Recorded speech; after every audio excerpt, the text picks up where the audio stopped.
Bismillah. Alhamdulillahi. Salatu wassalamu ala Rasulillah wa ala alihi wa sahbihi wa man sara ala nahjihi wa iqtafa bi athari ila yaumiddin. Lahat ng papuri na ukol lamang sa Allah Subhanahu wa Ta'ala. Purihin at pasalamatan natin ang Allah Subhanahu wa Ta'ala sa mga pagkabiyaya na ipinagkalob sa atin. Tunay na ang lahat ng ito ay mula sa Allah Subhanahu wa Ta'ala.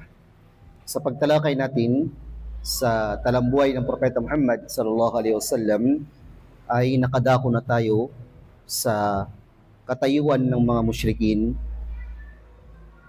kay Propeta Muhammad sallallahu alaihi wasallam.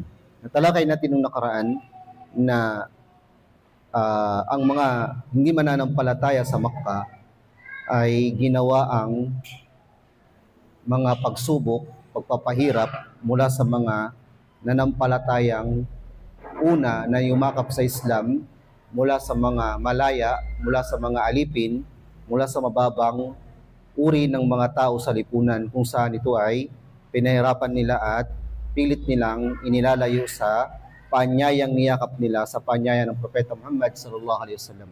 Talakay din natin ang unang pamilya na nagbuwis ng buhay o namatay alang-alang sa Allah Subhanahu wa Ta'ala sa paghawak nila sa lubid ng Allah Subhanahu wa Ta'ala at naging dahilan ng pagsubok sa kanila ng Allah at humantong sa kanilang pagkamatay. At ang ilan dito ay pinalaya ni Abu Bakar radiyallahu an, na kahit na ang mga tulad ni Abu Bakar radiyallahu an ay nakaranas ng panggigipit, pagmamalupit mula sa kamay ng mga kuffar ng Quraysh, lalo na ang mga naninirahan sa paligid ng Kaaba sa lungsod ng Makkah. Ngayon, pagkatapos ng mga pangyayaring ito ay ano ang katayuan ng mga musyrik kay Propeta Muhammad sallallahu alaihi wasallam? Tandaan natin na si Propeta Muhammad sallallahu alaihi wasallam ay hindi ginagalaw o hindi pinag-iinteresan o hindi nais ng mga non-Muslim o non-believer na dumapong kanilang mga kamay sa kanya kahit ng mga salita na hindi kaaya-aya, sapagkat naniniwala sila sa pagiging malinis ng Propeta Muhammad sallallahu alaihi wasallam. Talakay natin nung nakaraan na mismong ang mga kuffar Quraysh ay nagtipon-tipon upang bumuo ng pangalan ni Propeta Muhammad sallallahu alaihi wasallam. Nagkasundo sila sa una na tawagin ng Propeta Muhammad na salamangkero, pero sa kanilang sarili ay hindi sila magkasundo kasi ang sabi nila na kita na sila ng salamangkero, pero itong tao na to ay hindi mukhang salamangkero. At nag-isip ulit sila ng pangalan, tinawag nila itong si Raulo, Majnun. Pero napag-isip nila sa kanilang sarili na nakita na sila ng si Raulo, pero hindi tutugmang pangalan kay Propeta Muhammad sallallahu alaihi wasallam. Nakita na rin sila ng mangkukulam, at yun ang nais silang itawag kay Propeta Muhammad sallallahu alaihi wasallam, mangkukulam o manghuhula, at sinabi nila na wala sa mukha at pagkatao ni Propeta Muhammad base sa nakikita natin sa kanya simulat noon pa bago siya mag-anyaya sa kanyang bagong relihiyon, na hindi siya mukhang mangkukulam at hindi rin siya mukhang salamangkero, hindi rin siya mukhang manunula o kaya naman ay makata. So sila mismo sa kanilang sarili, kilala nila ng Propeta Muhammad sallallahu alaihi wasallam ay hindi tugma ang anumang pangalang ipapangalan nila sa kanya, dahil kilala nila siya simulat sa pool bilang isang tapat na mapagkakatiwalaan. Tao na hindi nagpatira pa sa mga ribulto, hindi gumawa ng anumang salita na hindi maganda, o hindi nagsalita ng hindi kaaya-aya, malalaswa o pagmumura o ano paman, at hindi rin nagsalita ng paninirang puri, pagsisinungaling o ano paman. Kahit hirap sila natukuyin kung anong ipapangalan kay Propeta Muhammad sallallahu alaihi wasallam, bagamat ang ilan sa kanila, ang mabababang uri mula sa mga kuffar Quraysh, ay hindi tumitigil sa pagsabi ng hindi maganda kay Propeta Muhammad sallallahu alaihi wasallam. Ngayon ang Propeta Muhammad sallallahu alaihi wasallam, kinikilala nila bilang isang marangal na tao, merong hindi may tatanggi na pagkatao, at merong katangian na pagiging malakas ang loob, na kung saan ay hindi kayang tapatan ng kahit sino mula sa mga Quraysh. At dahil dito ay umisip sila ng paraan kung paano pipigilan ng Propeta Muhammad sallallahu alaihi wasallam mula sa pag-aanyaya nito sa kaisahan ng Allahu subhanahu wa ta'ala. At ang mahirap dito ay nahihirapan silang kumprontahin ng Propeta Muhammad sallallahu alaihi wasallam dahil ito ay binabantayan ng kanyang tiyo na si Abu Talib. Si Abu Talib ay merong mataas na katayuan sa Makkah at merong impluwensya na may impluwensya na hindi sukat akalain ng mga kuffar Quraysh kahit hirap silang banggay ng Propeta Muhammad sallallahu alaihi wasallam dahil alam nila na sa likod niya ang kanyang tiyo na handang protekta sa kanya anumang oras na nagnais sila ng hindi maganda ukol dito. Kahit ang gusto nilang mangyari ngayon ay kausapin si Abu Talib. Kausapin si Abu Talib dahil total siya naman ang bumaback up kay Propeta Muhammad sallallahu alaihi wasallam bagamat hindi siya Muslim, kausapin siya tungkol sa negosasyon na patigilin si Propeta Muhammad o kaya naman isurrender siya sa Quraysh. Patigilin si Propeta Muhammad o kaya isurrender siya sa Quraysh. Ito yung gustong negosasyon nila mula kay Abu Talib. Pero hindi ito, alam nila sa kanilang sarili na bagamat may namumuo sa kanilang negosasyon o meron silang naiisip na paraan para matigil ang Propeta Muhammad sallallahu alaihi wasallam, alanganin pa rin sila sa kanilang sarili na aayunan sila ni Abu Talib. Aayunan sila ni Abu Talib. Dahil si Abu Talib ay itinuring niyang anak si Propeta Muhammad sallallahu alaihi wasallam. Katulad ng tinalakay natin noong nakaraan, si Abu Talib ay itinuring niyang anak ito at itinuring niya na kabilang sa kanyang pamilya bagamat anak ng kanyang kapatid ay tinuturing niya itong anak at merong katayuan sa kanyang sarili, may katayuan sa kanyang kapangyarihan sa loob ng Makkah at merong impluwensya na bahid ni Abu Talib sa Propeta Muhammad sallallahu alaihi wasallam.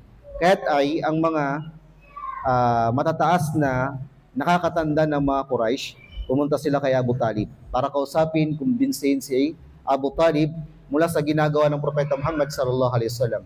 Talakay natin nung nakaraan na ang Propeta Muhammad sallallahu alaihi wasallam ay sinamantalang pagkakataon ng pagdating ng mga delegado mula sa mga iba't ibang uri ng Arabo na nanggaling sa labas ng Makkah upang magsagawa ng Hajj sa panahon ng Hajj.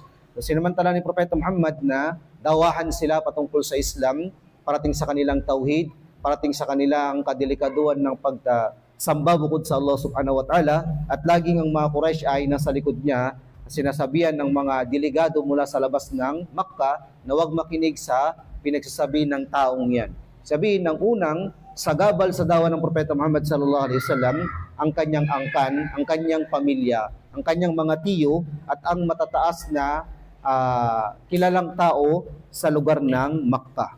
Kahit pumunta sila ang mga ito, pumunta kay Abu Talib at sinabi nila na Abu Talib, tunay na ang anak ng kapatid mo ay pinagsasalitaan ng hindi maganda ang aming mga Diyos-Diyusan.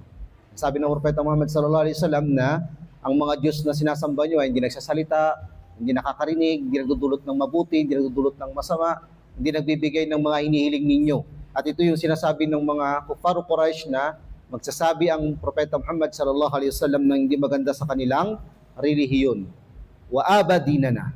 At ang Propeta Muhammad sallallahu alaihi wasallam na ay nagsasabi ng hindi maganda patungkol sa aming relihiyon at minamaliit ang aming katayuan sa lipunan, lalong-lalo na ang aming mga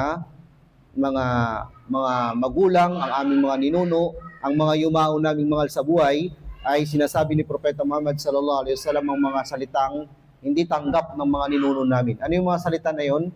Sinasabi ng Propeta Muhammad sallallahu alaihi wasallam na tayo ay mamamatay at mula sa ating pagkamatay at tayo ay maging alabok, bubuhayin tayo ng Allah subhanahu wa ta'ala at tayo ay lilitisin sa ating mga ginawa, kung mabuti ay mabuti, kung masama ay masama. At sinabi ito ng Propeta Muhammad sallallahu alaihi wasallam nung umakyat siya sa isang burol at tinawag lahat ng angkan ng Quraysh. At sinabi niya sa pinakauli na, o aking anak na si Fatima, ay litisin mo ang iyong sarili dahil wala akong may dudulot na mabuti sa iyo at wala akong may dudulot na masama at bubuhayin tayo ng Allah ayon sa ating mga ginawa. At sinabi niya to sa mga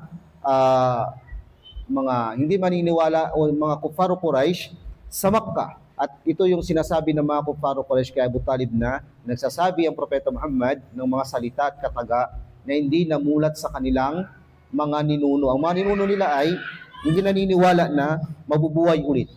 Pag tayo ba ay naging mga buto-buto at naging alabok sa ating mga hukay, bubuhayin tayo pagkatapos ng Allah subhanahu pagkatapos nito. Sasabihin ni Muhammad na bubuhayin tayo.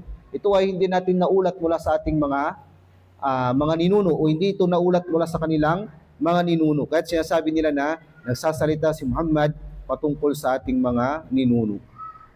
Kaya't kung kaya mo na supilin siya o kaya naman ay ilayo mo siya sa amin o isurrender mo siya sa amin, ay hindi tayo magkakaroon ng hindi pagkakaunawaan.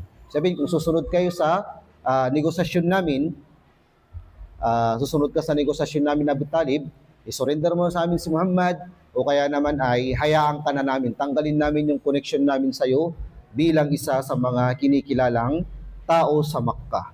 O si Abu Talib ay hindi siya natinag sa ganitong uri ng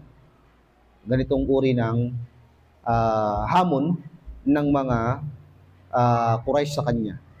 Kumbaga, hindi siya nagpatinag at alam niya sa sarili niya na bagamat magkaiba sila ng pinaniniwala ni Propeta Muhammad sallallahu alaihi wasallam, ang pagprotekta sa kanyang pamangkin ay ang unang hakbang bilang isang may katayuan sa lipunan na ginagalawan ng mga Arabo. So si Abu Talib, bagamat hindi sila parehas ng reliyon ng kanyang pamangkin na si Propeta Muhammad, ay namumuo ang ugnayan nila bilang pamilya. At dahil sa impluwensya ni Abu Talib, sa Makkah ay nagagawa niyang proteksyonan si Propeta Muhammad sallallahu alaihi wasallam. Dahil sa kinikilala siya ng mga Quraysh, ay nananatili ang kanyang impluwensya bilang isa sa mga may katayuan sa Makkah. Dahil dito ay pagkatapos ng pagdating ng mga nakakatandang mga Quraysh kay Abu Talib at kinausap nila si Abu Talib patungkol sa ganitong nais nilang makipagnegosasyon, ay nanatili pa rin ang Propeta Muhammad sallallahu alaihi wasallam sa kung ano yung ginagawa niya. Nagdadawa, nagkaparating ng Islam, naririnig ng mga Quraysh ang kanyang panawagan, binabastos siya, minumura, pinagsasalita ng hindi maganda, tuloy pa rin ang dawa niya alang-alang sa Allah subhanahu wa ta'ala. Nilantad niya na ito at ipinaparinig niya na sa mga naririnig na ng mga ibang tao ang panawagan patungkol sa kaisahan ng Allah subhanahu wa ta'ala, at nang dahil dito ay lalong nagpasidhi ng kalagayan ng mga Quraysh kay Propeta Muhammad sallallahu alaihi wasallam. Ibig sabihin ay hindi natinag si Abu Talib at hindi pa rin tumigil si Muhammad, ay nagnais silang balikan ulit si Abu Talib sa pamamagitan ng pamamaraan na mabagsik at saka ay matindi. Ibig sabihin, yung unang punta nila kay Abu Talib,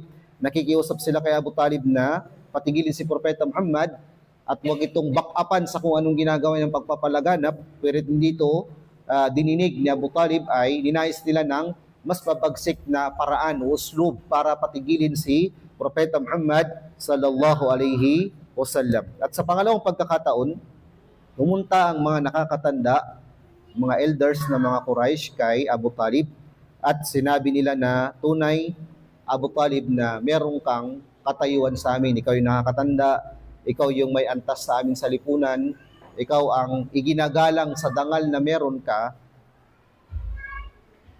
Subalit, hiningi na namin sa iyo sa unang pagkakataon noon na pigilan mo ang iyong pamangkin mula sa kung anong pinagagawa niya, at tunay na hindi na namin mapagtitiisan kung ano ang ginagawa ni Propeta Muhammad.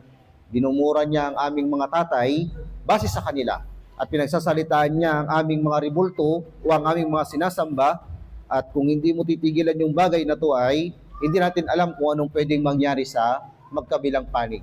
Sabihin, sa panig nyo at sa panig namin, hindi natin alam kung ano ang pwedeng mangyari. So yung pagbabanta ng mga Quraysh kay Abu Talib ay hindi na katulad ng unang pakikiusap nila na may halong pakikisama. Yung pangalawang pakikiusap nila ay may pagbabanta at mabigat na salita ang kanilang binitawan. Sa dulo ng kanilang salita, sinabi nila ay hindi namin alam kung sino ang maaaring magbuwis ng buhay sa huli, sa inyo o sa amin. So dito ay si Abu Talib ay naging mabigat ang pagbabantang ito sa kanyang sarili. At dito ay nagpadala siya kay Propeta Muhammad sallallahu alaihi wasallam ng kumbaga pinapunta niya si Propeta Muhammad sallallahu alaihi wasallam at sinabi niya ang kanyang nais sabihin. Sabi niya, pumunta na naman sa akin yung mga Quraysh at nagbanta sila ng mas mabigat na pagbabanta kumpara sa mga nabitawan nilang pagbabanta noon. At ito ay mabigat sa akin bilang isang tao na mahina at baka dumating ako sa punto na hindi ko makayanan ang sarili ko. Baka dumating ako sa punto na hindi ko makayanan ang sarili ko. Nang malaman ito ng Propeta Muhammad sallallahu alaihi wasallam ay napaghinaan siya ng loob. Kasi ang pagkaintindi niya sa kanyang sarili ay ang kanyang tiyo na bumaback up sa kanya, pumipigil sa maring masamang gawin sa kanya ng mga Quraysh, ay nangihina na rin at pinanghinaan na rin ng loob. O kaya ay dumarating na rin sa punto na hindi niya na rin kaya yung panggigipit at mga salita ng mga Quraysh sa kanya. Kaya dito sinabi niya yung isa sa mga mabigat na sinabi niya patungkol sa mga nagpapahalaga ng da'wa, na kung saan sinabi ng Propeta Muhammad sallallahu alaihi wasallam, o aking tiyo, kung ilalagay nila ang buwan sa aking kanang kamay at kung ilalagay nila ang araw sa aking kanang kamay at ang buwan sa aking kaliwang kamay upang tigilan ko ang bagay na ito. Ibig sabihin upang tigilan ko ang da'wa o pag-anyaya para sa Allah subhanahu wa ta'ala, kailanman hindi ko to gagawin. Kailanman hindi ko to gagawin. Ito yung sikat na sinabi ng Propeta Muhammad sallallahu alaihi wasallam patungkol sa nararamdaman niyang panghihina ng kanyang tiyo mula sa paghihigpit ng mga Quraysh sa kanyang tiyo. Sinabi niyang katagan na kung ilalagay nila ang araw sa kanyang kanang kamay at ilalagay nila ang buwan sa kaliwang kamay upang tigilan ng da'wa, kailanman hindi niya ito gagawin. So mahirap ilagay yung araw sa isang kamay. So ibig sabihin mahirap na iwan ng Propeta Muhammad sallallahu alaihi wasallam ang da'wa. Ibig sabihin kung kaya nilang gawin yun, ako hindi ko kaya. Kung kaya nilang gawin nilagay ang araw sa aking kamay, ako hindi ko kayang iiwan ang da'wa. So anong mas mahirap? Ilagay ang araw sa kamay o iwan ang da'wa? Ito ay sinabi ng Propeta Muhammad sallallahu alaihi wasallam at sinabi niya ito nang mayroong pagkalungkot sa kanyang sarili at sa huli ay umiyak siya sapagkat yung nakikita at kinikilala niyang tao ay tuluyan ng pinanghinaan sa paglipas ng panahon at tuluyan na ring hihina ang taong tinutulungan niya. Ibig sabihin ng Propeta Muhammad sallallahu alaihi wasallam. Ang unang tumutulong sa Propeta Muhammad, siyempre ang Allah. Pangalawa ay ang kanyang tiyo. At ito ay bagay na pinanghinaan ng Propeta Muhammad sallallahu alaihi wasallam. Nang malaman ito ni Abu Talib, sabihin ng malaman niya na nalungkot ang Propeta Muhammad sallallahu alaihi wasallam at narinig niya ang katagan na sinabi ng Propeta Muhammad sallallahu alaihi wasallam at nalaman niya na umiyak ang Propeta Muhammad sallallahu alaihi wasallam, nagsabi siya ng isang kataga. Sabi niya, o aking pamangkin, magtungo ka saan mo gustong pumunta o gawin mo kung ano ang nais mong gawin sapagkat hindi kita kailanman isusuko sa kanila. Sapagkat hindi kita kailanman isusuko sa kanila. So sinabi niya ang isang tula kung saan sinabi niya, Wallahi lan yasilu ilayka bijam'ihim hatta usawwida bit-turabi dafina. Fasda bi amrika ma alayka ghadada wabshir wa qarra bidhalika bidaka minka uyuna. Sa pinakamalapit ng kahulugan ay sumpaman sa Allah, sila ay hindi sila dadapo sa iyo kahit sila ay magtulong-tulong hanggat sa hindi ako mailibing sa aking huling hantungan. Ibig sabihin, hanggat nandito ako, hindi dadapo ang mga kamay nila kahit magtulong-tulong sila sa iyo o aking pamangkin. Fasda bi amrika ma alayka ghadada. Sabi niya ay wala kang dapat ikabahala, wala kang dapat na ikalungkot o aking pamangkin. Wabshir wa qarra bidaka minka uyuna. Sabi niya ito ay isang magandang balita mula sa iyo na wala kang dapat na ikakalungkot. Huwag kang malungkot kasi kailanman ay hindi dadapo ang mga kamay nila sa iyo hanggat sa hindi pa ako namamatay. Hanggat buhay ako ay tutulungan kita sa abot ng aking makakaya. So dahil dito ay lumakas ulit ang loob ng Propeta Muhammad sallallahu alaihi wasallam at siya muli ay nanawagan, nagda'wa sa paisa-isang mga tao, sa grupo ng mga tao, lantaran man o patago ay ginawa niya ulit ang pagdada'wa para sa Allah subhanahu wa ta'ala.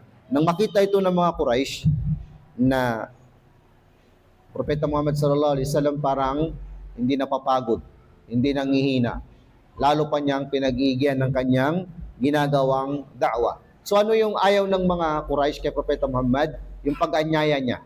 Kasi marami ang yumayakap sa Islam. Pangalawa, yung aral niya na walang ibang Diyos na dapat sambahin maliban sa Allah. Dahil ang mga Quraysh ay namulat sila sa maraming sinasamba sa Makkah. At ito yung sa kanilang paniniwala, ito yung namuong paniniwala na namana pa nila sa kanilang mga ninuno. At nalaman nila na yung mabagsik at matindi nilang panggigipit kay Abu Talib ay hindi tumalab. Sila na naman ay nagkasundo na magkasundo sila na gumawa ng hakbang para sa panggigipit muli kay Abu Talib. At dito nga ay mas masama na ang nagiging pakikitungo nila kay Abu Talib at sa mga salita na kanilang binitawan. Ang gusto nila ay patigilin si Propeta Muhammad o isuko sa kanila si Propeta Muhammad sallallahu alaihi wasallam. Ibig sabihin, isuko mo, bigay mo sa amin, huwag kang magpakita ng protection sa kanya, o kaya naman patigilin siya sa kung ano yung ginagawa niya. Nang dahil dito, sinabi ni Abu Talib ay sumasama ang magiging pakikitungo ninyo sa akin. Sumasama ang nagiging pakikitungo ninyo sa akin. Ang nais ninyo ay pakainin ko ang inyong mga anak. Ibig sabihin, ibigay niyo sa akin ang mga anak ninyo. Ang nais ninyo, ibigay niyo sa akin ang mga anak ninyo at pakainin ko ang mga anak ninyo. Pagkatapos, ibibigay ko sa inyo yung aking anak. Yun yung kapalit ng ginagawa kong kabutihan sa inyo. Sabihin, sa kabila ng mga ginagawa kong kabutihan sa inyo at sa mga anak ninyo, ang gusto ninyo ay ibalik ko bilang kabayaran ang ginagawa ni Muhammad na kapalit ng mga ginagawa ko sa inyo, na isurrender ko sa inyo si Propeta Muhammad. Ito ay isang maling pakikitungo at isang masamang pakikitungo ninyo sa akin. Tapos ng lahat-lahat ng mga ginawa at nagawa ko sa inyo, ang nais pa ninyo ay magdulot ng kapahamakan sa aking pamilya o aking kadugo na si Propeta Muhammad sallallahu alaihi wasallam.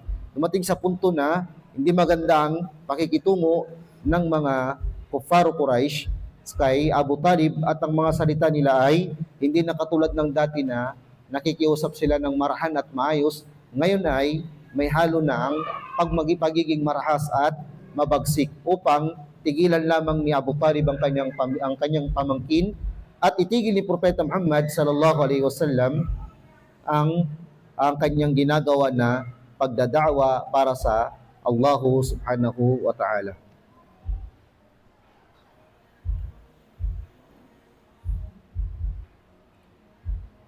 Pagkatapos nito ay nang dahil sa naging hindi magandang imahe ni Abu Talib sa mga Quraysh, ay umisip ang mga Quraysh ng paraan upang gumawa ng mga bagay na ahadlang sa gawain ni Propeta Muhammad sallallahu alaihi wasallam. So sa lahat ng pagkakataon, ganito yung nagiging mukha ng da'wa sa mansulok ng mundo. Kung hindi ka nila sisiraan sa pamilya mo, sisiraan ka nila sa kung ano yung sinasabi mo. Kung hindi ka nila masiraan sa pagkatao mo, sisiraan ka nila sa kung ano yung ginagawa mo. Kung wala silang makitang masama sa mga naging pag-ugali mo noon at ngayon na naging Muslim ka na nagdadawa ka, sisiraan ka nila kung ano yung pinapanawagan mo ngayon para sa Allah subhanahu wa ta'ala. Kahit sa ang sulok ng buhay ng isang tao, lalo na sa larangan ng dawa, talagang makakatagpo ka talaga ng paninira ng mga tao sa iyo. Paninira hindi dahil sa masama o sira ang iyong pinapanawagan sa Allah subhanahu wa ta'ala, gusto lang nilang sirain ang pagkatao mo sa pamamagitan ng mga kataga na hindi naman totoo sa iyo. At ang maniniwala lang sa iyo, ang maniniwala lang sa kanila ay yung mga mababang pag-unawa, mga mababang katayuan sa buhay at hindi nag-iisip sa kung ano yung sinasabi ng mga tao sa kanila. So ganito ang nangyari kay Propeta Muhammad sallallahu alaihi wasallam. Propeta Muhammad sallallahu alaihi wasallam ay dumarating sa kanya ang pag-alipusta. Dumarating kay Propeta Muhammad sallallahu alaihi wasallam ang pangungutya. Dumarating kay Propeta Muhammad sallallahu alaihi wasallam ang panggugulo. Lahat ng ito ay ginagawa ng mga Quraysh. Ang masaklap pa dito ay ang unang namumuno sa paggawa ng mga hindi maganda kay Propeta Muhammad at pagsalita ng hindi kaaya-aya galing pa mismo sa kanyang pamilya. Galing pa sa kanyang mga tiyuhin. So ganito rin na ganito yung kalagayan ng ibang duat sa ating lipunan na ginagalawan. Minsan, ang pumipigil sa gawain mo sa dawa ay pamilya mo. Yung ibang tao, tanggap nila kung ano yung pinapanawagan mo. Minsan yung asawa mo, yung anak mo, yung tatay mo, yung nanay mo, kapitbahay mo, yung mga malapit na tao sa'yo, sa dugo at pagkakapitbahay, sila yung mga unang tao na gagawa ng hadlang sa ginagawa mo. Propeta Lut alayhis salam, ang kanyang asawa niya ay sakit sa ulo. Di ba? Propeta Noah alayhis salam, kanyang anak, sakit din sa ulo. Ganon din ang kanyang asawa. At marami pang iba na kung saan ay naging sagabal sila sa mga paanyaya ng mga mabubuting pamilya nila. At ganoon din ang Propeta Muhammad sallallahu alaihi wasallam. Si Abu Lahab ay isa sa mga nangunguna na nagdudulot ng hindi mabuti kay Propeta Muhammad sallallahu alaihi wasallam. So kung ang ibang tao ay ayaw padapuin ng kamay nila kay Propeta Muhammad, sapat na yung mga salita na binibitawan nila. Si Abu Lahab, iba. Wala siyang kinakatakot na anumang uri ng maaring mangyari sa kanya o anumang sasabihin ng iba sa kanya. Si Abu Lahab yung uri ng tao na wala siyang paki kung ano yung gawin niya. Kasi nga, kamag-anak din siya ng Propeta Muhammad sallallahu alaihi wasallam. Tiyo ng Propeta Muhammad sallallahu alaihi wasallam. At siya ay merong maraming panggigipit, panghaharas kay Propeta Muhammad sallallahu alaihi wasallam, at ito ay nasabi na natin noon. Pumunta siya po sa Propeta Muhammad sallallahu alaihi wasallam sa burol ng sapa at nanawagan sa mga Quraysh. Yung unang pumigil sa kanya, si Abu Lahab. Pumalakpak pa siya, nang dahil ba dyan Muhammad, titipunin mo kami o tinipon mo kami. At hindi lang yun ang nagawa ni Abu Lahab sa kanya at marami pang iba. Si Abu Lahab, merong dalawang anak na si Utbah at saka si Utaybah. Si Utbah at saka si Utaybah ay manugang ni Propeta Muhammad sallallahu alaihi wasallam. Ibig sabihin, si Ruqayyah at si Kulthum na anak ng Propeta Muhammad ay asawa ni Utbah at saka ni Utaybah. So, paano ba yun? Si Propeta Muhammad sallallahu alaihi wasallam, si Ruqayyah at si Kulthum ay napangasawa ng dalawang anak ni Abu Lahab. At nangyari ito bago ang maging propeta ang Propeta Muhammad sallallahu alaihi wasallam. At nang maging propeta ng Propeta Muhammad sallallahu alaihi wasallam, dahil sa panggigipit ni Abu Lahab, ay napilitang i-divorce ng kanyang mga anak ang mga anak ni Propeta Muhammad sallallahu alaihi wasallam. Sabi na divorce si Kulthum at saka si Ruqayyah mula sa mga anak ni Abu Lahab na si Utbah at saka si Utaybah.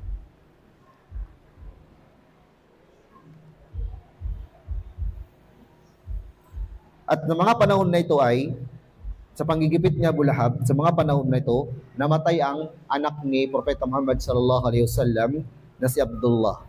At nang dahil dito ay isang magandang balita ang ipinamalita ni Abu Lahab sa kanyang mga kanayon, sa mga kuffar Quraysh. Sinabi niya na, magsaya kayo dahil si Muhammad namatayan ng kanyang anak na si Abdullah. Nang dahil dito ay hindi pa tapos ang panggigipit ni Abu Lahab. Propeta Muhammad sallallahu alaihi wasallam, sa tuwing may mga dumarating na mga delegado mula sa labas ng Makkah, si Abu Lahab nasa likod. Nasa likod lang ni Propeta Muhammad sallallahu alaihi wasallam.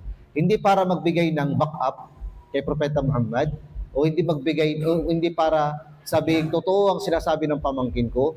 Nasa likod siya ni Propeta Muhammad para sabihin na after dawan ng Propeta Muhammad sallallahu alaihi wasallam ng isang tao, sabi niya na naniniwala ka na naman dun sa sinabi ng sinungaling na yon.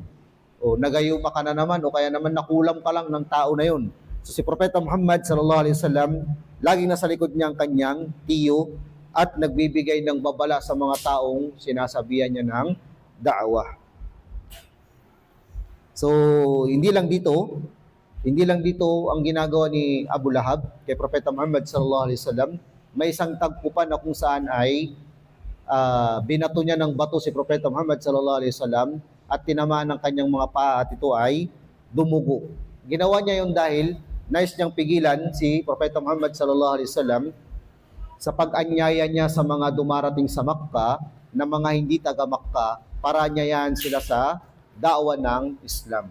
So hindi lang dito nagtatapos o hindi lang dito nag-uumpisa ang pananakit at pagtuligsa ni Abu Lahab kay Propeta Muhammad bilang kanyang pamangkin, bagkus umantong na sa punto na pinisikal na niya. Binato na niya ang paa ng Propeta Muhammad sallallahu alaihi wasallam at tuwiran itong dumugo. Ito ay ginawa niya dahil nais niyang pigilan ang ginagawang pagdadawa ng Propeta Muhammad sallallahu alaihi wasallam. Sinabi natin nung una kanina na si Abu Lahab ang tipo ng tao na bagamat ang ibang Quraysh ay ayaw nilang padapuin ng kanilang kamay kay Propeta Muhammad, ang si Abu Lahab ay kaya niyang gawin yung bagay na yun. Kasi sino ba yung nagpoprotekta kay Propeta Muhammad? Tiyo ni Propeta Muhammad, si Abu Talib. Si Abu Talib kapatid ni Abu Lahab. At ito ay malakas ang kanyang loob. So kung merong impluwensya si Abu Talib sa Makkah, meron ding impluwensya si Abu Lahab. Pamangkin niya rin yun.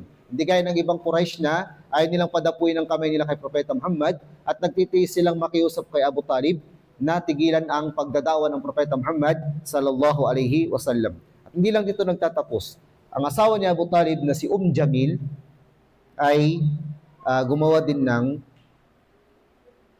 panghaharas kay Propeta Muhammad sallallahu alaihi wasallam. At ito yung paglalagay ng mga tinik sa dinadaanan ng Propeta Muhammad sallallahu alaihi wasallam hanggang sa kanyang pintuan, ginalagay niya ito sa gabi.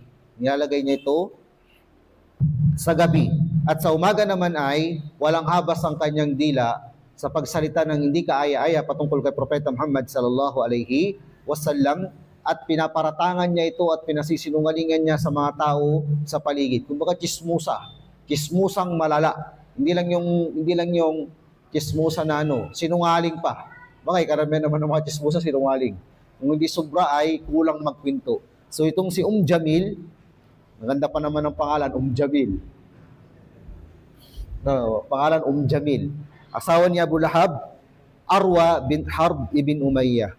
So, ang kanyang dila ay matalas sa paninira kay Propeta Muhammad sallallahu alaihi wasallam at sinusulsulan niya yung mga tao sa paligid.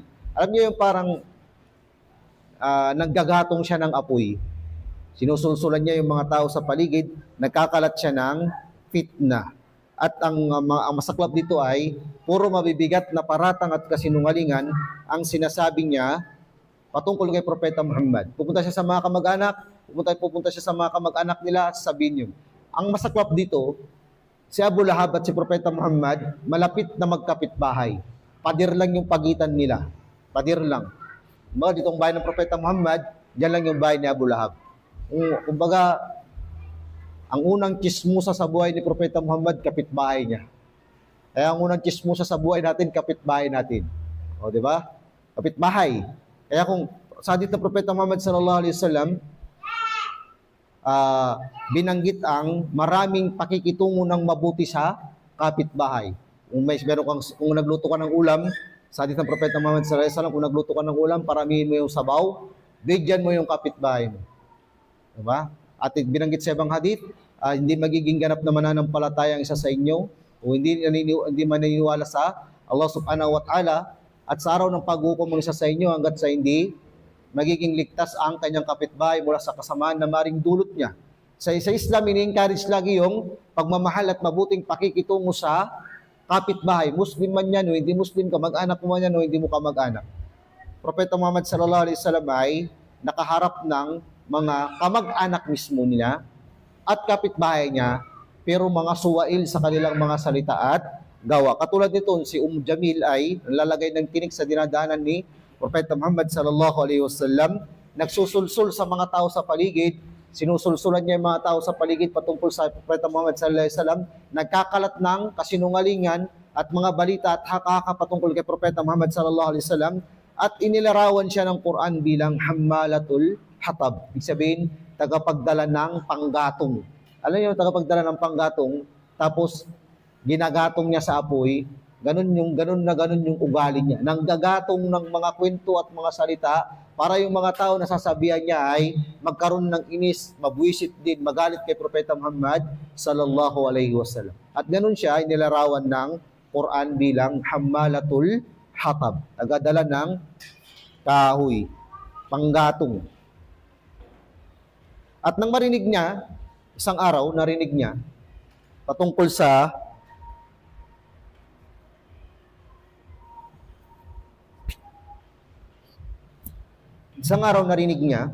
na may ibinabang chapter ng banal na Quran patungkol sa kanyang asawa at pati siya ay binanggit.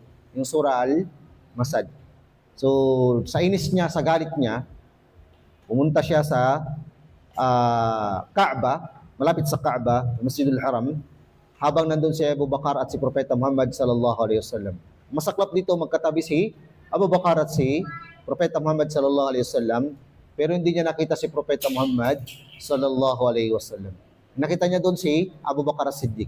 Kaya nilapitan niya sa Abu Bakar as-Siddiq at sinabi niya yung mga kataga na hindi maganda. Sinabi niya, "Oh, Abu Bakar, yung sinasabi ng kaibigan mo na patungkol sa akin na masama." Tapos may dala-dala pa siyang mga batong maliliit sa kamay niya. Sabi niya, yung may mga sinasabing hindi maganda sa akin yung kaibigan mo, si Muhammad, sabi niya. Si Abu Bakar as-Siddiq, hindi siya nagsasalita sa oras na yon, pero alam niya na sa tabi niya si Propeta Muhammad. Si Propeta Muhammad, naririnig niya, nakikita niya si Jamil. Si Jamil hindi nakikita si Propeta Muhammad sallallahu alaihi wasallam.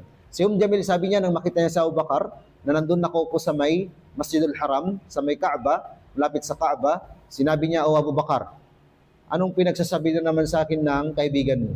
Pinagsasalitaan niya ako ng mga hindi maganda. Nakikita mo ba itong mga bato sa kamay ko?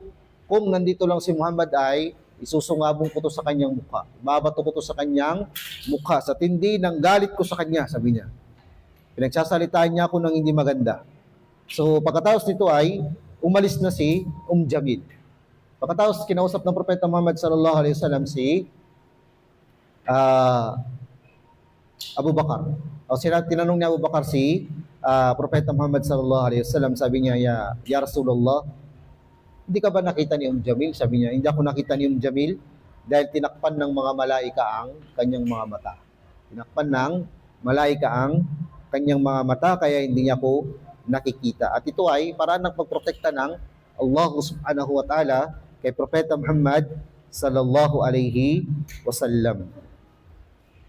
So, kahit ganong naisin ng mga tao na saktan ng Propeta Muhammad sallallahu alaihi wasallam, hindi nila ito magagawa maliban sa kapaintulutan ng Allah subhanahu wa ta'ala. So, dahil dito, sabi ni Ibn Ishaq, ang mga tao na madalas na magdulot ng hindi maganda physically at saka verbally kay Propeta Muhammad sallallahu alaihi wasallam ay kabilang sa mga kamag-anak pa niya mismo. Kamag-anak pa ni Propeta Muhammad tulad ni Abu Lahab, Al-Hakam ibn Al-As ibn Umayyah, Uqba ibn Ubay, Mu'ayt, wa Adi ibn Hamra, at iba pang kamag-anak ni Propeta Muhammad sallallahu alaihi wasallam.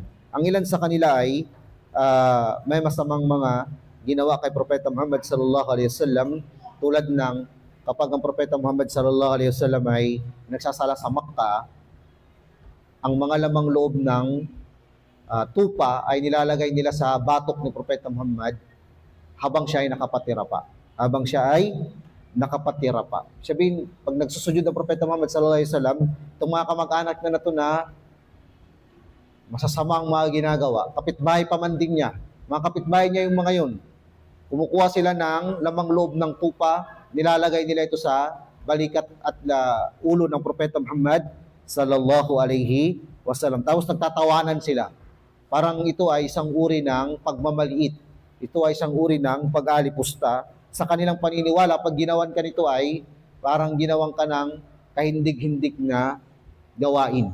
Ginagawa nila ito kay Propeta Muhammad sallallahu alaihi wasallam. Sabi nga ni Abdullah bin Mas'ud, sabi niya, isang araw ang Propeta Muhammad sallallahu alaihi wasallam ay nagdadasal sa Masjidul Haram. Si Abu Jahal, ang ng kanyang mga kasama ay nakaupo. Nakaupo lang sila doon. Sabi ni Abu Jahal ay, sino sa inyo ang may kakayahang magdala ng matibay na ugat mula sa tribo ng ganito at ilagay ito sa likod ni Propeta Muhammad habang siya ay nakasujud. Tapos si Uqba naman ay nag-volunteer siya. Tapos ay ginawa niya kung ano yung ginawa niya kay Propeta Muhammad sallallahu alaihi wasallam. Habang tinitignan nila si Abdullah bin Mas'ud, habang si Ibn Mas'ud ay nakatingin din sa kanila. Si Abdullah bin Mas'ud nakatingin din sa kanila. Sabi niya yung mga panahon na yun ay wala akong lakas, wala akong impluensya, wala akong magawa kundi titigan ng Propeta Muhammad sallallahu alaihi wasallam. Wala din magawa si Abdullah bin Mas'ud. Kaya lang, dito, ang masaklap dito, ginagawa nila ito habang nakatingin si Abdullah bin Mas'ud, tapos nagtatawanan pa sila at tinitignan nila si Abdullah bin Mas'ud na parang sila ay nang mamalit na, tignan mo, tignan mo yung ginagawa namin. Wala rin kayong magawa. Kung ginagawa nila kay Propeta Muhammad sallallahu alaihi wasallam. At kung ginagawa nila ito, nagtatawanan sila, ang iba pa umiinday-indayog pa na parang natutuwa sa kanilang mga ginagawa. At nang dahil dito ay dumating si Fatima na anak ng Propeta Muhammad sallallahu alaihi wasallam, tinanggal niya kung ano yung nakalagay dun sa ulo ng Propeta Muhammad sallallahu alaihi wasallam habang nakasujud. Tapos sinabi niya, Allahumma alayka bi Quraish. Sabi nito ay isang panalangin na kung saan, O Allah ay ikaw nang bahalang gumanti sa kung ano ang meron sa ginagawa ng mga Quraish. At inulit-ulit ito ni Fatima. At alam ng mga Quraish, sa paniniwala ng mga Quraish, o sa paniniwala ng reliyon na kinabibilangan ng mga Quraish, kapag ang isang tao nanalangin sa Kaaba o malapit sa Kaaba, ibig sabihin magkakatotoo. Sa paniniwala ng mga Quraish, kapag may isang tao na binanggit mo na may masamang mangyari sa kanya o bahala na ang Allah sa kanya ay kinakatakot nila ito.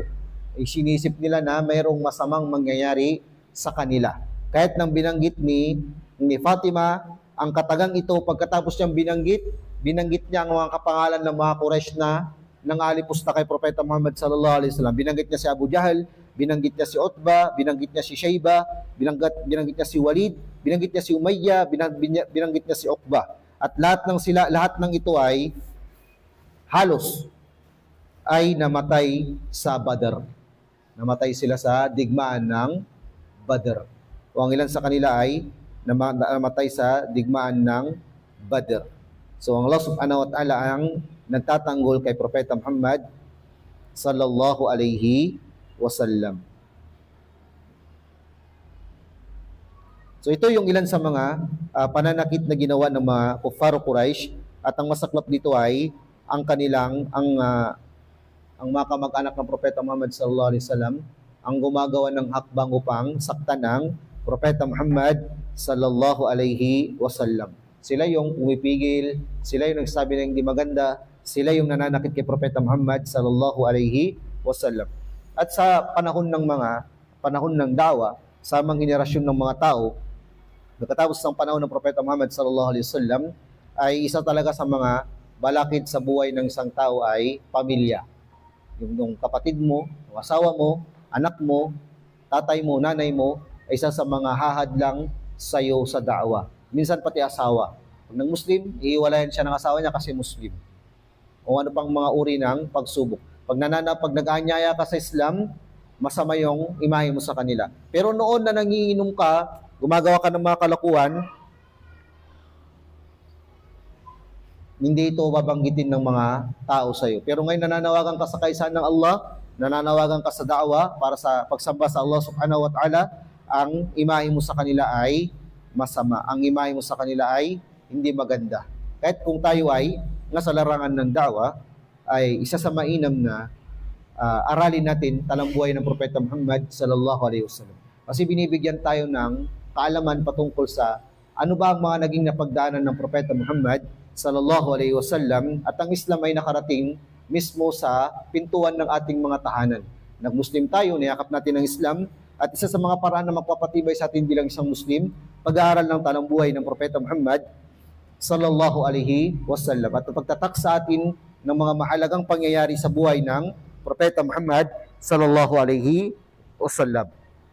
So bago tayo pumasok sa larangan ng dawa o bago tayo magpatatag sa pagpapaanyaya sa Islam, marapat na aralin natin ang buhay ng Propeta Muhammad sallallahu alaihi wasallam. Dahil dito, wala nang nabigat na pinasan ng Propeta Muhammad sallallahu alaihi wasallam ng mga pwede nating pwede nating sabihin na mas mabigat pang pinagdadaanan natin sa panahon natin ngayon. Hindi yun totoo. Dahil ang Propeta Muhammad sallallahu alaihi wasallam dumaan sa matinding paraan ng pagdadawa at dumaan sa matinding pangbabatikos, pangalipusta, pananakit ng halos ng buong katawan niya ay dumanas ng pananakit alang-alang sa din ng Islam. Kaya kung tayo nasa reliyon ng Islam at nakakarinig lang tayo ng maliliit na mga salita ay nangihina na tayo. Sa dawa tayo nakakarinig lang tayo ng maliliit na mga salita ay nagagalit na tayo. Nawawalan tayo ng sabar, nawawalan tayo ng gana, nawawalan tayo ng lakas ng loob. Tumitigil na tayo sa ginagawa natin. Paano na kung ipapasan sa atin ang pinasan ng Propeta Muhammad sallallahu alaihi wasallam?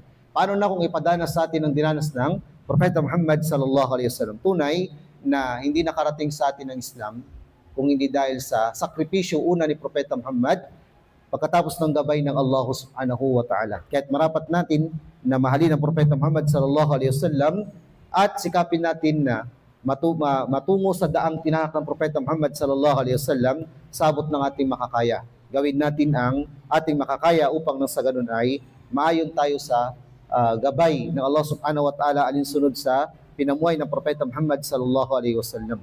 Nawa ay magsilbing aral nawa ito unang-una sa ating mga sarili.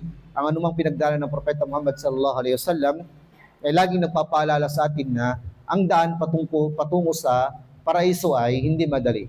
Meron tayo talagang pagdadaanan na siya ang susubok sa katatagan ng iman na niyakap natin, kung gaano ito katatago, kung gaano ito kahina. Naway patibayin tayo ng Allah subhanahu wa ta'ala bilang mga Muslim at pangalagaan tayo hanggang sa huling sandali ng ating buhay at gabayan nawa ang ating pamilya at sa sinumang may karapatan sa atin at tayo ay litisin sa pinakamadaling paglilitis, patawarin ng ating mga kasalanan at tipunin sa pinakamatayog na antas ng paraiso ang ipinangako ng Allah subhanahu wa ta'ala sa kanyang mga alipin at sa sinumang kanyang nais. Subhanakallahumma bihamdi wa nashhadu an la ilaha illa ant astaghfiruka wa atubu ilayk. Alhamdulillahi rabbil alamin.